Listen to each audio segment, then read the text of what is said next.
France 25% DA పెంపు తీవ్ర సంతోషంలో ఉద్యోగులు. ఈ విషయాలన్నీ తెలియాలంటారుగా వీడియో మీరు కంప్లీట్‌గా చూడండి. అప్పుడే మీకు కంప్లీట్ ఇన్ఫర్మేషన్ ఏంటో అర్థమవుతుంది. అదే విధంగా చాలా మంది వీడియో చూస్తున్నారని లైక్ అండ్ కామెంట్ చేయట్లేదు. దయచేసి లైక్ అండ్ కామెంట్ చేయండి. లైక్ అండ్ కామెంట్ చేయడం వల్ల ఈ ఇన్ఫర్మేషన్ అంతా మనం చాలా మందికి తెలియజేసేవాళ్ళం అవుతాం. అదే విధంగా చాలా మంది సబ్స్క్రైబ్ చేసుకోవడం మాత్రం మర్చిపోతున్నారు. దయచేసి సబ్స్క్రైబ్ చేసుకోండి. సబ్స్క్రైబ్ చేసుకోవడం వల్ల నేను చేసే ప్రతి ఒక్క అప్డేట్ మీరు ముందుగానే పొందగలుగుతారు. ఫ్రెండ్స్, ప్రభుత్వ ఉద్యోగులకు భారీ శుభవార్త. ఊహించిన రీతిలో తమకు సంబంధించిన డిఆర్ఎస్ అలవెన్స్ విడుదల కానుంది.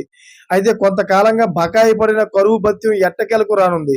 సుప్రీంకోర్టు జోక్యంతో డిఏ బకాయిలు విడుదల కానుండడం విశేషం. అయితే న్యాయ పోరాటం ద్వారా ప్రభుత్వ ఉద్యోగులకు భారీ ఊరట లభించింది. ప్రభుత్వానికి సుప్రీంకోర్టు ముట్టికాయలు వేయడంతో పాటు వెంటనే బకాయిలు చెల్లించాలని ఆదేశించింది. దీంతో ఉద్యోగులకు బకాయి పడిన డిఏ విడుదల కానుంది. ఇంతకీ ఏం జరిగింది, సుప్రీంకోర్టు ఆదేశాలు ఏమిటో తెలుసుకుందాం.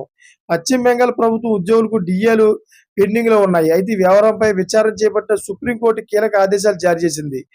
జస్టిస్ సంజయ్ కోరల్, అదేవిధంగా జస్టిస్ సందీప్ మేధాతో కూడిన ధర్మాసనం ప్రభుత్వానికి స్పష్టమైన ఆదేశాలు ఇచ్చింది. ప్రభుత్వ ఉద్యోగాలకు 25% డిఏ బకాయిలను 3 నెలల నిర్ణీత వ్యవధిలో చెల్లించాలని పశ్చిమ బెంగాల్ ప్రభుత్వం ఆదేశించింది. సుప్రీంకోర్టు తీర్పుతో ప్రభుత్వ ఉద్యోగులు హర్షం వ్యక్తం చేస్తున్నారు. సుప్రీం తీర్పుతో ప్రభుత్వ ఉద్యోగులు కేంద్ర ప్రభుత్వ సిబ్బంది మాదిరి డిఏ అవుతుందా లేదా అనేది ఇంకా స్పష్టత లేదు. కానీ బకాయిలు విడుదల అవడంతో ఉద్యోగులు హర్షిస్తున్నారు.